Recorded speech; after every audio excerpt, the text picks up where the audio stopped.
esta ocasión nos encontramos con el doctor Raúl Nieto Calleja. Doctor, muchísimas gracias por estar hoy con nosotros, por permitirnos una entrevista, doctor.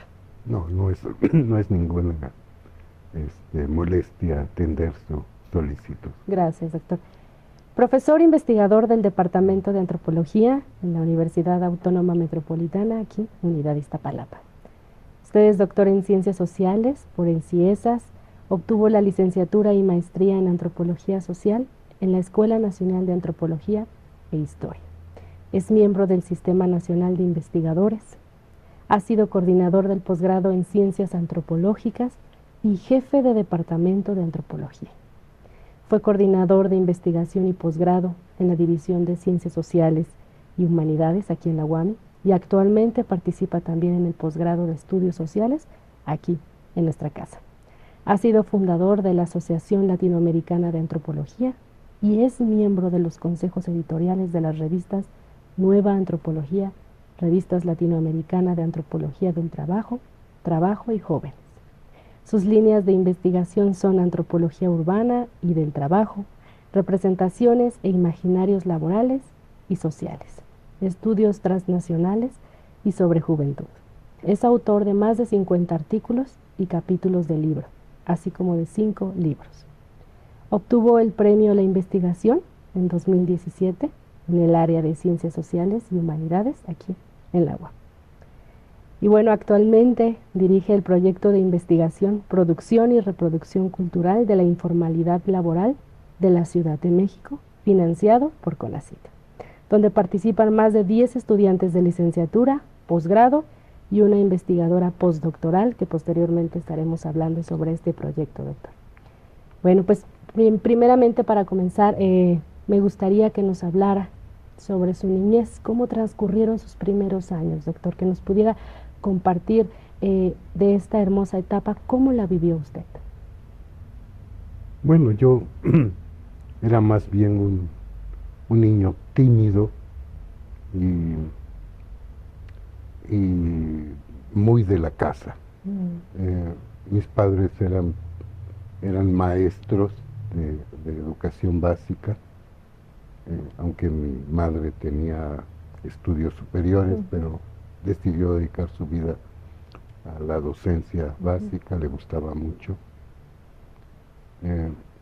Y en ese contexto pues yo viví rodeado de libros y no tenía que salir mucho de casa. Sin embargo, mis padres me orientaron particularmente a la historia, ¿no? Con visitas a museos, recorridos que hacíamos por el país y que contaban pedazos de la historia de México. Y así transcurrieron los años, sin pena ni gloria. Mi educación toda la recibí en el sistema oficial, ¿no? De hecho, nunca asistí a ninguna institución privada, nunca he tenido que pagar por el Estado. Doctor, ¿cuál fue su primer contacto con la antropología? ¿En qué momento fue? Bueno, yo como muchos jóvenes confundía la antropología con la arqueología. Y en estos recorridos que hacía en la infancia, recorrimos muchas zonas arqueológicas y ahí surgió alguna inclinación hacia las disciplinas antropológicas, de las cuales la arqueología es una de ellas. Yo empecé a estudiar medicina en la UNAM. De hecho, hice 2 años y medio, un poco más. Y por azares del destino, yo iba en la tarde al Museo de Antropología. Y allí, en esos años, estaba la Escuela Nacional de Antropología e Historia. Y yo me gustaba mucho la biblioteca del Museo de Antropología porque miraba hacia una zona arbolada, sobre Paseo de la Reforma, y yo siempre tomaba una mesa que miraba con fondo verde. Y recuerdo que un día, yo ahí estudiaba medicina en las tardes, y recuerdo que un día salí de la biblioteca y fui hacia la escuela, y me encontré un libro maravilloso de Levi-Strauss. Con este libro que se llama Tristes Trópicos, empecé a leerlo. Eran como las 4:30 de la tarde. Cerraban la biblioteca a las 9. No dejé de leerlo hasta las 9. Regresé a la casa y no dormí. Esa noche leí casi todo el libro. Y dije, quiero ser esto. Y es la narración del trabajo de campo que hace Levi-Strauss entre los Nambiquara, entre los Bororo, en el Mato Grosso, en Brasil. Bien, doctor. Y bueno, hablando sobre este cambio que usted tuvo de medicina a antropología, ¿qué fue lo que le dijeron sus padres al respecto? Estaban asustados. Decían, no vas a encontrar de qué vivir. Estaban muy, muy preocupados porque una hermana mía, yo por eso conocía la escuela, empezaba a estudiar arqueología.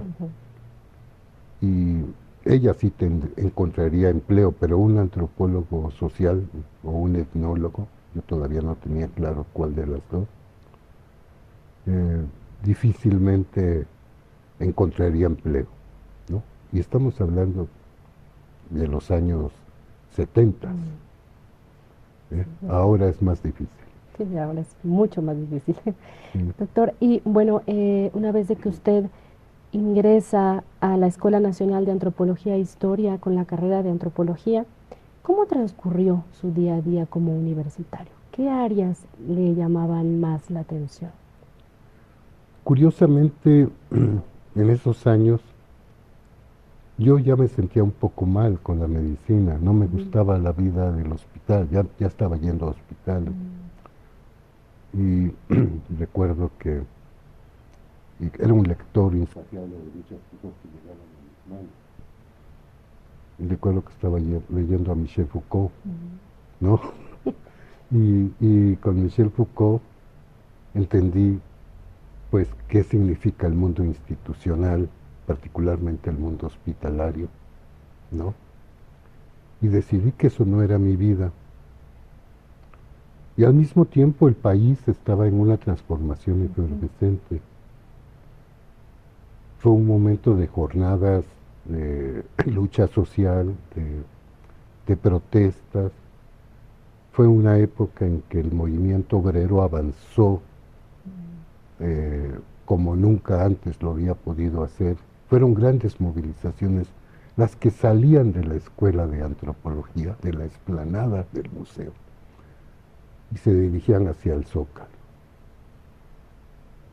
Ese ambiente político hizo que yo me interesara por la clase obrera. Y ahí podemos decir especialmente que encontró su vocación por la antropología. Sí, sí, sí. O sea, yo tomaba los cursos, algunos me gustaban más, otros menos. Estaba yo por más una formación ortodoxa en las tradiciones, en el canon antropológico, pero este baño de realidad que estaba pasando en el país me transformó como a muchos jóvenes. Y entonces decidí que mi tesis de licenciatura sería sobre la clase obrera. Y logré, gracias a un profesor que ya murió, Augusto Urteaga, que daba un curso que era un seminario optativo sobre antropología y clase obrera, que era muy, muy básico, no era como historia del movimiento obrero. Él me avisó que se abría una posibilidad de obtener una beca en lo que entonces era el CIESAS, el CICINA, el Centro de Investigaciones Superiores del INA, para becarios, y se estaba formando el primer programa en el país y probablemente en toda América Latina de antropología del trabajo, y estaban recibiendo becarios. Entonces coincidieron estas situaciones para que yo definiera mi tesis sobre temas laborales. Doctor, en este mismo sentido nos gustaría que nos compartiera ¿Cómo es que usted llega a la UAM? ¿Cómo la conoce? Yo en realidad de la UAM no tenía mucho contacto. Yo ingresé como becario al CICINA, la verdad no conocía el mundo institucional, más allá de lo que conocí en la UNAM y lo que conocí en la ENA, que es un mundo, era un mundo muy pequeño y es mucho más complejo. No conocía a la UAM, sabía que había sido recién fundada y precisamente aquí en la UAM había un profesor, bueno, había varios, pero uno en particular, Ricardo, que estaba interesado por la clase obrera y alcanzó a ver el primer artículo que publiqué. Entonces yo entonces ya había dejado de ser becario de el Ciesas, que ya se transformó de Cicina en Ciesas, y ya era ayudante de investigador, ¿no? Y rodeado de notables antropólogos, ¿no? Guillermo Bonfil, Stavenhagen, teníamos contacto con la antropología italiana, con los antropólogos franceses, con la antropología norteamericana. En ese ambiente es un centro de investigación de excelencia. Y yo como joven iba a todas las conferencias, a todos los seminarios que se hacían. Sin embargo, nadie trabajaba el tema que yo trabajaba. Y de repente surge esta oportunidad de que me contraten como ayudante. Yo tomo la palabra, ahí hago un artículo, lo lee Ricardo, que está en la UAM, y me busca y me invita a dar un curso. Ese fue mi contacto. Ese fue su primer contacto con la universidad. Sí, y quedé maravillado con la UAM. Con la UAM. Sí, doctor, y cuando llegó aquí a la UAM, ¿en qué condiciones la encontró? Bueno, en estos años la UAM todavía estaba en la periferia de la ciudad, era casi la frontera todavía. Había muchas zonas que hoy son bodegas, totalmente terrenos agrestes, ¿no? Aquí a la UAM entraban los borregos de la zona a pastar en donde no había aún edificios.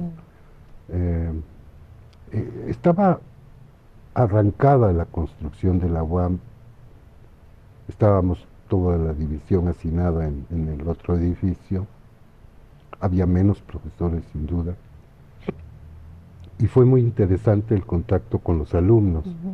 En esos años, cuando se funda el Departamento de Antropología, se funda tratando de atraer a antropólogos con prestigio, ya con una presencia muy fuerte en el campo, y de hecho se funda trayendo investigadores del CIESAS, de la UNAM, de la propia Escuela de Antropología. El INAP también proporciona algunos de sus cuadros. Y en esa época el primer jefe de departamento fue Juan Vicente Palerm, que estaba en la Universidad de California, y empezó a invitar a jóvenes antropólogos para que fueran los primeros investigadores al lado de gente ya muy formada como Roberto Varela, Esteban Crotz, Virginia Molina, en fin, había un sinnúmero de antropólogos que no duraban mucho en el departamento porque las condiciones eran muy básicas todavía. Y de repente, bueno, había que inventar la investigación. Entonces, al principio al departamento le costó mucho trabajo consolidar su planta académica, que hoy estamos muy orgullosos de ella. Es una planta muy reconocida, muy habilitada, y ha podido ir transitando poco a poco el relevo generacional. Doctor, en este mismo sentido nos gustaría que nos compartiera algunos ejemplos de los proyectos de investigación en los que usted ha participado aquí en la UAM Iztapalapa, pero sobre todo que nos hablara de aquellos que ocupan un lugar especial en su corazón. Bueno, así uno que le tengo mucho afecto fue un proyecto que era continuación de algo que había empezado en Ciesas, pero que aquí se pudo expandir de una manera realmente antropológica, que era un estudio de una zona industrial en Azcapotzalco, ¿no? Entonces ahí, con un grupo de 6, 7 alumnos, hicimos antropología clásica, nos fuimos a vivir a Azcapotzalco, en los barrios obreros. Hubo quien entró a trabajar como obrero para hacer investigación. Seguimos movimientos sociales que había en la zona, y de ahí salieron tesis que no son tal vez extraordinarias, pero la experiencia de coordinar un equipo de investigación, yo la recuerdo no tanto por lo que aprendimos de la zona, que ya tal vez mucho ya se sabía, cuanto por lo que a mí me dio de darme cuenta que no podíamos hacer antropología en medios urbanos si no entendíamos la lógica de toda la ciudad, del área metropolitana. Hubo un segundo proyecto que después hice con Eduardo Nibón, que era lo metropolitano y lo periférico, en el que logramos un financiamiento importante de la Fundación Rockefeller y logramos incorporar alumnos. Estuvimos recorriendo la periferia de la ciudad para tratar de delimitar la mancha urbana, y luego levantamos grandes encuestas sobre consumo cultural en la Ciudad de México. Esto se dio en el contexto de un programa de investigación más amplio sobre cultura y comunicación que dirigió el doctor García Canclín. Y en esa experiencia, que tenía recursos externos y que nos daban elementos para proponer encuestas de una escala metropolitana, ¿no?, con representatividad estadística, pudimos ubicar un conjunto de prácticas culturales de esta ciudad que se intuían pero que nunca habían podido ser medidas.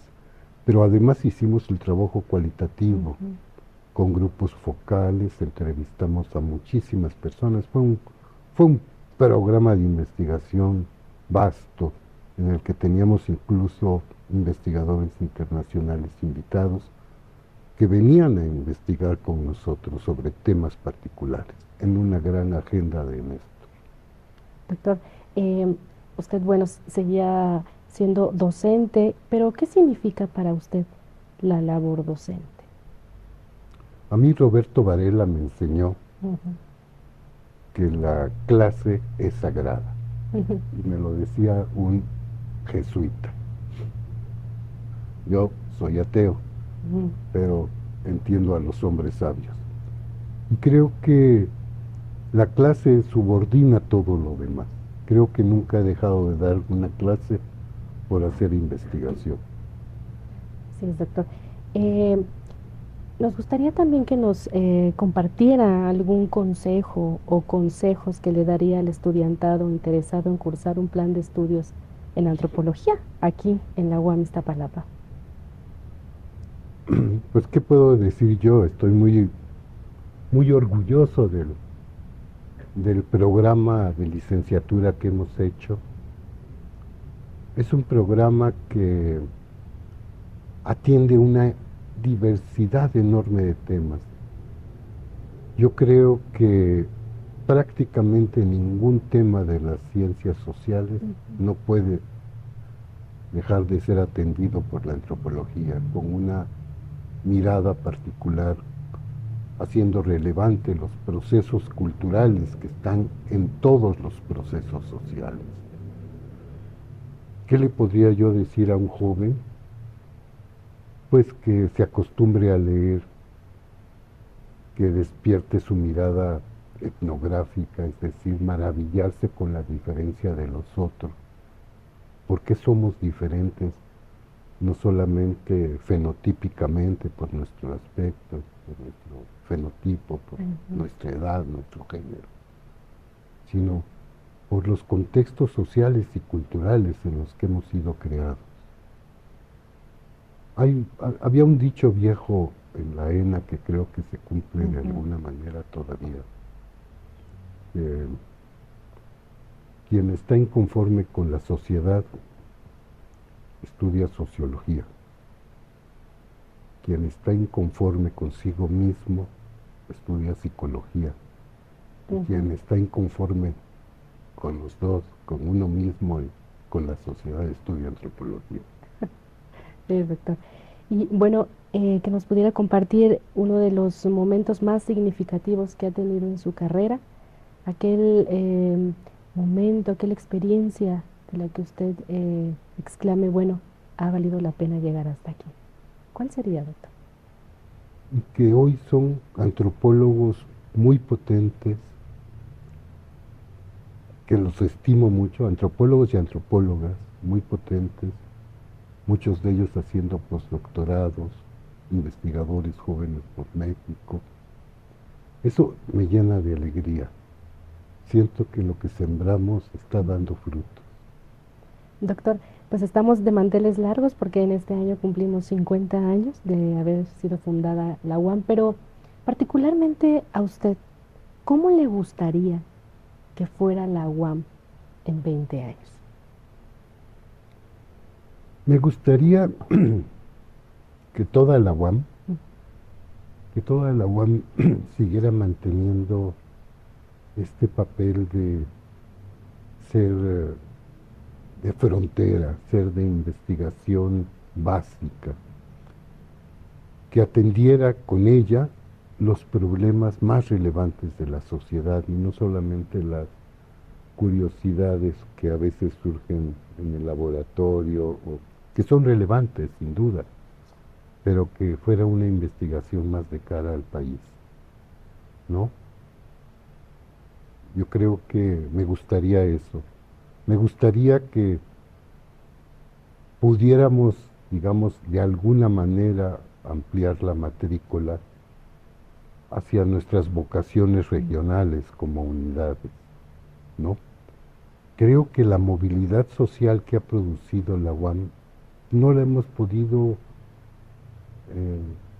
cuantificar, tal vez no importa medirlo, pero sí podemos cualificarlo. Yo en trabajo de campo, estando en las casas del oriente de la ciudad, en Nezahualcóyotl, en Chimalhuacán, en los municipios conurbados del oriente,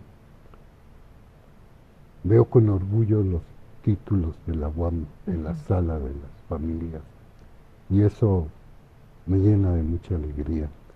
Creo que debemos seguir sembrando esas semillas. Muchísimas gracias, doctor. Y bueno, ya para ir cerrando nuestra entrevista, nos gustaría que nos platicara más sobre el proyecto que dirige actualmente, proyecto de investigación, producción y reproducción cultural de la informalidad laboral en la Ciudad de México. Háblenos un poco más sobre este proyecto, doctor. Sí, bueno, este proyecto es resultado de investigaciones anteriores en las que yo estaba concentrado sobre todo en el sector formal de la economía. El sector que tiene trabajadores formales, con prestaciones, con organizaciones sindicales, incluso políticas, etc. Pero yo empecé trabajando, es como cerrar un ciclo. Empecé trabajando los zapateros de León, que son, digamos, miles de zapateros que producen artesanalmente en talleres pequeños al lado de las grandes fábricas y atienden distintos sectores del mercado. Y allí fue tal vez mi primer contacto con la informalidad laboral in situ, ¿no? Viendo a estos trabajadores en maquinaria producir calzado, ¿no? Sobre todo zapato de niño, zapato de mujer. No el zapato que llega a la zapatería, es un zapato de una calidad inferior. Y yo pensaba de salida ese sector y que iba a predominar el otro. No, sigue subsistiendo haciendo maquila ya con máquinas en domicilios y en otros lados, en condiciones informales. Y también cuando estudiamos la periferia de la ciudad encontramos la informalidad en todos lados. Y la informalidad ha sido pensada como algo que caracteriza a los sectores populares. Y nosotros en este proyecto lo que queremos documentar es que no solo es una estrategia de sobrevivencia, sino que es todo un modo de vida. Es un modo de vida que busca un imaginario de libertad, ¿no? Que busca la cercanía del lugar del trabajo a donde se vive, que busca el encontrar, el inventar el empleo. El empleo es inventado en las cosas más insólitas. Pero tal vez lo que es más interesante es que esto se puede dar en parte porque hay una cultura de informalidad en toda la sociedad, en toda. No, todos los mundos institucionales están colonizados de informalidad. Es más, muchos de ellos funcionan gracias a la informalidad que existe en ellos, ¿no? Y esto lo ha estudiado un antropólogo, ¿no? Con un texto maravilloso que se llama Cómo piensan las instituciones. Una cosa es lo que está normado con los manuales de procedimientos, los organigramas y demás, y otro es el mundo real, cómo se resuelve para que funcionen las instituciones. Pero esto no es privativo del mundo institucional y de los sectores populares, está en la sociedad entera. Tendríamos que pensar cómo la informalidad existe en estas variedades, vamos a llamarlas blancas, pero existe también en sus variedades negras, bajo la forma de la corrupción, bajo las formas fraudulentas de resolver las cosas,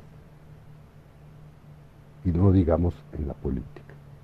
La política no podría funcionar en una estructura hiperformalizada, es por definición informal, y lo es más mientras más cercana es de las personas. Entonces, pues, tan interesante proyecto que se está llevando a cabo. Pues muchas felicidades por este proyecto. Doctor, nos gustaría que nos compartiera algunos pasatiempos que tiene usted, además de la antropología. ¿Cuáles serían, doctor? Bueno, una cosa que me apasiona es la observación de la naturaleza. Actualmente vivo en una casa en el Ajusco, que tiene un jardín grande, en el que hemos sembrado yameles y han crecido. Ya alguno mide más de 30 metros. Y creo que ese ver crecer la naturaleza es una cosa maravillosa. Me gusta observar los pájaros. Me gusta encontrar la naturaleza en estado silvestre. Tenemos el jardín como un poco selvático, pero eso ha permitido que aparezca, por ejemplo, una ranita, que yo sabía que existía en el Ajusco, pero nunca había visto una. Cuando la encontré fue un momento maravilloso, ¿no? Esos son los momentos que usted comparte con su familia entera, ¿verdad, doctor? Sí, con sus en nietos casa. en casa. No, todavía no tengo Todavía nietos. no tiene nietos, doctor. Las generaciones jóvenes no tienen prisa por Así es. reproducirse. Y creo que está bien, pero sí, pero con mi hijo creo que compartimos lo más que podemos. Él estudia en la UNAM y con él compartimos muchas cosas. con él se me ha abierto además el mundo de las prácticas culturales y he conocido géneros y cosas que no imaginaba. Creo que otra cosa que disfruto mucho es la literatura. La literatura, me gusta la literatura con temáticas urbanas, ¿no? El género negro, ¿no? Sí. Pero también puedo leer poesía, ¿no? De la poesía, doctor, nos podría compartir algunos autores que le sean súper cercanos. Significativos. Sí. Bueno, Rilke, José María Rilke, creo que es uno de los más entrañables, ¿no? Sí, es el primero que me viene a la cabeza. Nos gustaría también, antes de terminar, si le gustaría agregar algo a esta entrevista, algo que nos quiera compartir a toda nuestra comunidad universitaria. Pues, ¿qué les puedo decir? Que yo estoy muy orgulloso de tener más de 40 años en la UAM, que no concibo la vida fuera de la universidad. Podría jubilarme ya hace algunos años. Y creo que mientras pueda aportar algo nuevo, mientras pueda transmitir conocimiento, mientras me siga sorprendiendo con las investigaciones que hacen los jóvenes, me mantendré aquí. Pero también sé que estamos ante un relevo generacional y que vendrá gente mejor que nosotros a relevarnos. Y eso me da mucho gusto. Muchísimas gracias, doctor Raúl Nieto Calleja, por esta enriquecedora charla. Muchísimas gracias por brindarnos su presencia, por compartir a toda nuestra comunidad universitaria un poco más de usted, de su carrera universitaria, de su carrera académica. Nos encontramos pronto en esta su casa abierta al tiempo. Muchas gracias.